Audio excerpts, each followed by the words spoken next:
Why did Google build an entirely new programming language from scratch? By the mid-2000s, engineers were stuck.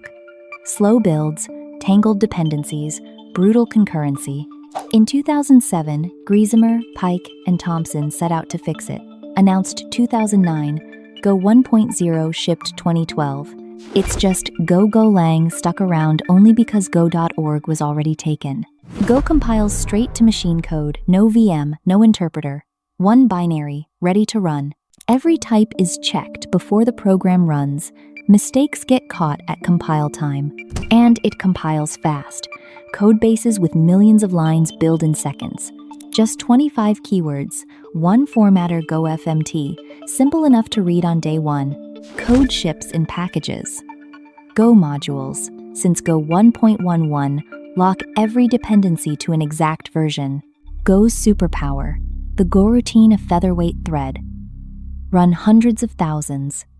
Just add the word Go. Goroutines talk through channels typed pipes that pass values safely, no manual locks. Don't share memory to communicate, communicate to share memory. 100,000 connections, effortless. The standard library ships batteries included, HTTP, crypto, JSON, testing. Most services need nothing else. One command cross-compiles for Linux, Mac OS, Windows, or ARM. No runtime required. That's why Docker is written in Go. So is Kubernetes running most of the world's containers. Fast starts, tiny binaries, native concurrency. Go became the default language of the cloud.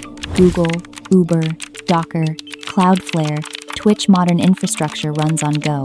Developers keep ranking Go among the most loved languages, year after year. APIs, microservices, CLIs, cloud platforms, DevOps tooling, anything that needs to scale simply. Go was never built to be clever, just boring, fast, and reliable. That's why it runs the cloud.